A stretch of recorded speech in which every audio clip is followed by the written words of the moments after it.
Let's try these chocolate peanut butter energy bites. They're chocolatey, they're peanut buttery. Oh, they're so good.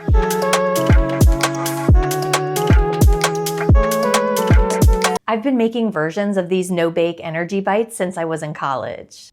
Back then, I would line like a glass pan with parchment paper and press the dough in and then chill and slice it. But since then, I've discovered that it's a lot easier to just roll them into these little balls. However you make them, they are just absolutely delicious. They're chocolatey and peanut buttery. They make a great late night snack or post-workout snack. I even eat them like mid-morning if I'm starting to get hungry, but it's too early for lunch. All you need is 6 ingredients and 1 bowl to make them. Let's do it. Start by adding your quick oats to a medium bowl. You really will have the best results with quick oats. Those are the ones that cook up like in a minute versus rolled oats, which take about 5 minutes to cook. Quick oats are just rolled oats that have been broken down a little bit in a blender. That helps the dough thicken and it helps your energy bites stay together better. Next, add some creamy peanut butter. If peanut butter isn't your jam, you can use cashew butter or almond butter. You can also use tahini butter to make these nut-free. Tahini butter, that's not a thing, just tahini. You can just use tahini.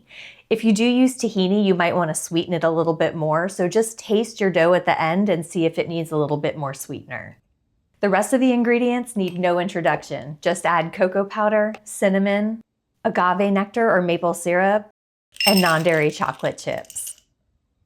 Now use a fork or a spoon to mix that up until you have a thick mixture that sticks together when you press it.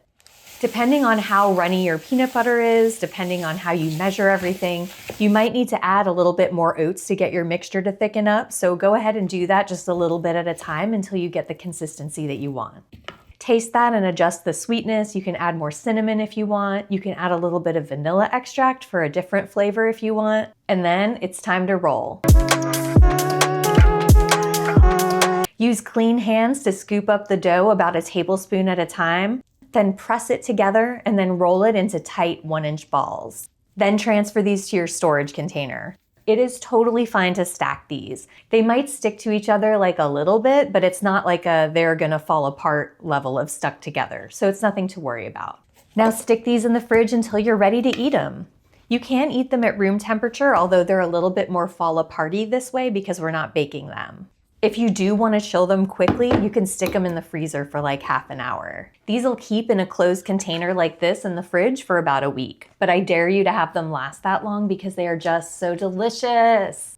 These energy bites are just such a satisfying sweet snack with the chocolate and the peanut butter in there and those little bits of chocolate chip, and the oats give it this nice creamy texture almost. They are so, so good. I hope that this video answered all of your questions about how to make these chocolate energy bites. If you have any questions I didn't answer, drop a comment. I am always happy to help. And don't forget to rate and subscribe. Happy cooking!